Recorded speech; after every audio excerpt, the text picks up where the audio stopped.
numéro 2, s'il vous plaît.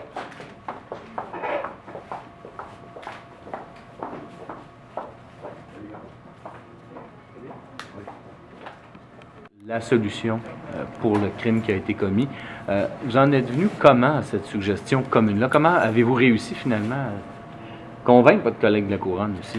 Bien, évidemment, c'est parce qu'au départ, on parlait de sentences qui étaient de 10 ans ou plus au niveau de la Couronne. Nous, on visait plus bas, puis à quelque part, on s'est rejoint à 8 ans. C'est difficile un petit peu d'expliquer le pourquoi c'est 8, ce n'est pas 9 ou ce n'est pas 7, mais on s'est fourni de la jurisprudence, on s'est fourni des jugements respectifs. Et c'est surtout ce que je mentionnais aux juges. On fait ce qu'on appelle un calcul de risque, hein, parce qu'il faut comprendre que M. Aymon avait déjà été acquitté d'un meurtre au premier degré. Donc, pour la poursuite, évidemment, on ne voulait pas peut-être tenter le risque d'avoir le même résultat. De notre côté à nous, on était coincé dans une version où on se devait évidemment donner la même version parce que ce qui s'était produit, M. Aymon avait témoigné lors du premier procès et la version amenait nécessairement, comme M. le juge l'a mentionné, la commission d'un acte illégal, c'est-à-dire d'apporter une arme à feu dissimulée. Il y avait mort d'une personne, donc la corrélation entre les deux, M. le juge l'a mentionné dans son jugement, fort probablement M. Aymon aurait été reconnu coupable de l'homicide involontaire, ce qui ressemblait plus à la réalité de ce qui s'est produit ce 31 octobre 2008. Votre client semble éprouver des remords, des regrets? Oui, effectivement. Je pense que M. Aymon a été très sincère dans la façon dont il s'est exprimé, c'est-à-dire qu'il a toujours nié avoir voulu la mort, il en est acquitté. D'un autre côté, il n'a jamais nié le fait qu'il a pris un très mauvais mode de résolution du conflit qu'il avait avec M. Lemieux à l'époque en amenant une arme à feu. Mais dans le contexte, il y avait tellement eu d'intimidation dans les mois précédents que M. Aymon était rendu au bout du rouleau, un petit peu à court de ressources, et c'était une très mauvaise décision de sa part. Avez-vous une idée, puis c'est ma dernière question, des intentions de votre client à plus long terme? Évidemment, le juge lui a demandé de regarder en avant, de redevenir un actif pour la société. Est-ce que votre client vous a fait part peut-être de ses intentions à sa sortie des murs? Lorsqu'il avait eu l'acquittement, il s'était relocalisé dans une autre région. À ce moment-là, avait parti sa propre entreprise d'entretien et avait même fait l'achat de matériel. Il a mis ça un petit peu de côté pour les prochaines années. De l'autre côté, à sa sortie, je suis persuadé, monsieur n'a plus de problème de consommation de drogue, ce qu'il avait à l'époque. Je suis persuadé qu'il va reprendre sa vie, son cours normal et être actif pour la société. Merci, Charles. Merci beaucoup. Dites-moi, qu'est-ce qui, dans les circonstances, a fait en sorte que vous décidiez de façon commune d'acquiescer à une suggestion de 8 ans comme celle, manifestement, à laquelle vous êtes arrivé avec votre collègue? Qu'est-ce qui militait en faveur de cette peine-là?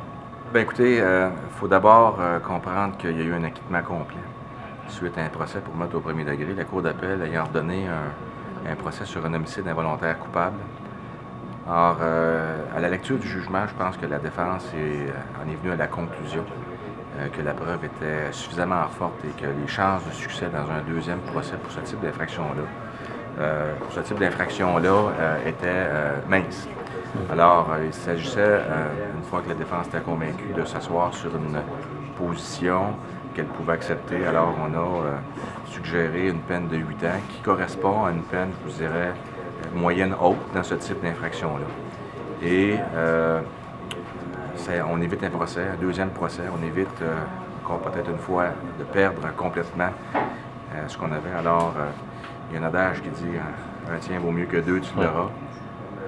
On a réussi à s'entendre au deuxième matin du procès suite à la sélection du jury et suite à des discussions, je vous dirais, intenses au courant de la soirée et du matin, à s'asseoir sur les 8 ans en question. Évidemment, je ne vous demanderai pas de parler pour ces gens-là, mais les proches de la victime, vous leur avez parlé. Manifestement, ils ne sont pas intéressés de nous parler et c'est leur prérogative. Comment ils se sentent? Bien, je vous dirais, premièrement, soulagés. Il faut comprendre que c'est un deuxième procès, pas seulement pour les avocats, mais c'est également un deuxième procès pour les témoins.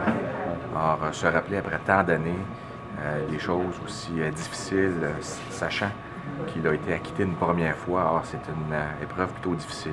Or, évidemment, soulager ces personnes-là de revivre ces événements-là, ça compte dans la balance et ils étaient, comme je viens de dire, soulagés. Alors, ça compte dans la balance au niveau du 8 ans. Ça fait en sorte qu'on peut, je pense, atténuer le chiffre, la peine qu'on avait estimée correcte au départ. 8 ans, c'est au milieu de la fourchette, pas mal, dans ce genre de...